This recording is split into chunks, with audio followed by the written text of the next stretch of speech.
आप काजी फायजी सा है, लानत है आप पर, लानत कुत्ती का बच्चा। यारे कनिया मेरिया चिकन परियां बैठी मलमल तोवा एक पानी गाढ़ा तुझा साबन थोड़ा रब्बा बैठ किनारे रोवा। दोस्तों काजी फायजी साहब और उसकी बीवी पर लंदन में लानतों का सिलसिला वक्फे से जारी है। आजकल काजी साहब पे जिल्लत का उरूज है, हर तरफ से वीडियोस निकल कर सामने आ रही हैं। काजी साहब का कहना है कि मैं डोनट खाने गया था, लानत खाने नहीं गया था, मुझे मरवाया तो मेरी बीवी ने, मेरी बीवी भी मेरे गुनाहों के साथ बराबर की शरीक है। जिसके बाद अवाम ने काजी फायजी साहब की बीवी को भी लानत वाला डोनट खाने पर मजबूर कर दिया। आप ईसा पाई थे, लानत हो आप पे,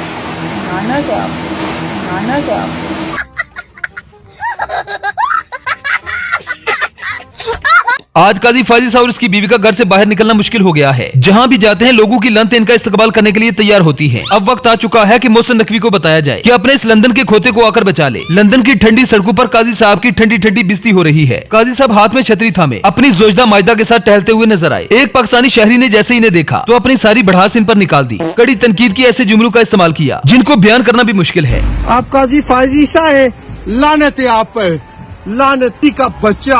हमीद मुल्क को आपने तबाह कर दिया है, हमीद पार्टी का बच्चा है तू।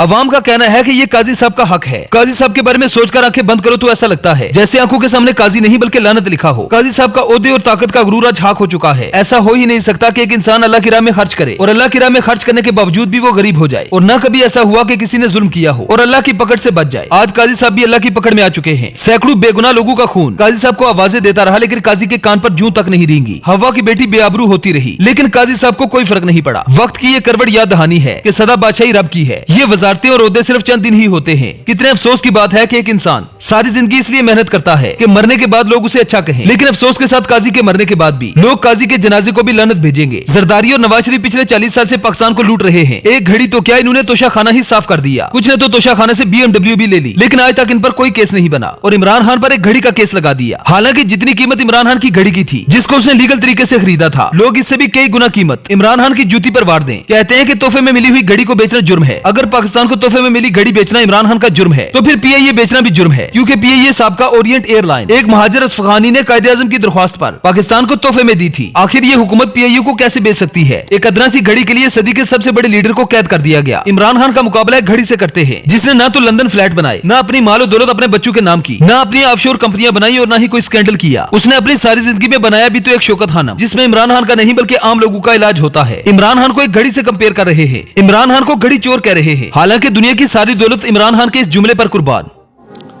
It is important to understand this. The Prophet lives in our hearts. Imran Khan का कसूर यह है कि उसने नामूस से रिसालत की बात की, करप्ट लोगों की करप्शन पकड़ने की बात की। अब तो डर यह है कि करप्ट सियासतदान यही पाकिस्तान को इस सदी का मराकशी न बना दें। कितने अफसोस की बात है कि किसी भी एक हमसाये मुल्क के साथ पाकिस्तान के ताल्लुकात अच्छे नहीं है। इंडिया दुश्मन है, चीन से भी वैसे ताल्लुकात नहीं रहे, अफगानिस्तान से भी इख्तलाफ है, ईरान भी पसंद नहीं, समझ नहीं आती कि पाकिस्तानी कौम का आखिर मुस्तकबिल क्या है। एक तरफ लंदन में काजी फायजी साहब को गालियां पड़ती है तो पाकिस्तान का कानून एक्टिव हो जाता है, मोहसिन नकवी को चलूने काटने लगते हैं। कितना अच्छा होता कि वजीर दाखिला मोहसिन नकवी ओवरसीज पाकिस्तानी को बजाय धमकियां देने के ये कहता कि काजी फायजी साहब के साथ जो भी कुछ हुआ वो मकफात अमल है। अगर काजी फायजी साहब ईमानदारी और खुलूस नियत के साथ अपने फराइज को सरअंजाम देते तो ऐसा उनके साथ लंदन में ना होता। लंदन में मुहिब वतन पाकिस्तानी उन्हें इज्जत से नवाजते और यूं जलील और ख्वार ना करते। सोशल मीडिया पर ये खबरें गर्दिश कर रही हैं कि कराची और इस्लामाबाद एयरपोर्ट की फरोख्त से हासिल होने वाली रकम ठिकाने लगाने के लिए कौमी चोर और डाकू बैरून मुल्क चले गए हैं ताकि वहां उस रकम को इन्वेस्ट किया जाए, जबकि एक करके हुकूमत में मौजूद तमाम अरकान अपने इन अकाउंट के पीछे चले जाएंगे ताकि वहां पर जाकर अपना हिस्सा इन्वेस्ट कर सकें। लवारिस पाकिस्तान में लूट मार का बाजार गर्म है, न कोई पूछने वाला है और न ही कोई मना करने वाला। जब ये बातें पटवारियों के सामने की जाती हैं तो हल्के से दांत निकाल कर दिखा देते हैं। अगर इनसे पूछा जाए कि आपके कौमी लीडर कहाँ हैं, तो ये बड़े फख्र से बताते हैं कि हमारे लीडर अपने अपने पसंदीदा ममालिक में हमारी लूटी हुई दौलत को ठिकाने लगाने गए हैं। मोरख अगर बेगैरत न हुआ तो तारीख में लिखेगा कि चंद करप्ट और गद्दार सियासतदानों ने अमेरिका और नाम नेहाद बिरादर इस्लामी ममालिक के कहने पर CPEC का मंसूबा तामीर के आखिरी मरहले में बंद कर दिया, जिसकी वजह से दुनिया की गहरी तरीन ग्वादर पोर्ट खंडर बन गई और चाबहार पोर्ट तरक्की कर गई। यकीनन मोरख ये भी लिखेगा कि काजी फायजी साहब का दौर जुल्म और जबर का वो स्या दौर था कि जब मुहिब वतन पाकिस्तानियों को फॉर्म 47 वाली हुकूमत इसलिए कैद कर देती है क्योंकि ये अफराद मुल्क को कौम की तरक्की और खुशहाली चाहते हैं और ये करप्ट सियासतदान हकीकत सुनना नहीं चाहते। आप काजी फायजी सा है, लानत है आप पर, लानत बच्चा। यारे कनिया मेरिया चिकन परियां बैठी मलमल तोवा एक पानी गाढ़ा दूजा साबन थोड़ा रब्बा बैठ किनारे रोवा। नवाज शरीफ का कहना है कि बड़े अरसे से सब्र करके बैठा हूँ, इसलिए कहता हूँ मुझे ना छेड़े, मैं खामोश हूँ। दिल में एक तूफान दबाकर बैठा हूँ, लावा कभी भी फट सकता है। मियां साहब ये लावा कभी नहीं फटेगा। मुशर्रफ के मार्शल लॉ पर आपका लावा फटना था, लावा तो नहीं फटा लेकिन तशरीफ जरूर फट गई थी। और मियां साहब 107 बक्से लेकर पूरे टब्बर के साथ जद्दा रवाना हो गए थे। 2007 में आपका लावा फटना था, लेकिन कोंडालीजा राइस ने अपना पूरा बाजू आपके पिछवाड़े में दे दिया था। जब बाजू बाहर निकला तो आप जरदारी के कदमों में जा गिरे थे। और फिर 2017 में भी आपका लावा फटना था, लेकिन आपकी क्लच प्लेटों ने धुआं मार दिया था। क्लच प्लेटों की मुरम्मत के लिए आपने लंदन दौड़ लगा दी थी। 2024 में भी आप चौथी बार वज़ीर आज़म बनने के लिए आए थे। वज़ीर आज़म न बनने के बाद भी आपका लावा फटना था। फटने की आवाज तो आई, लेकिन वो लावा नहीं था।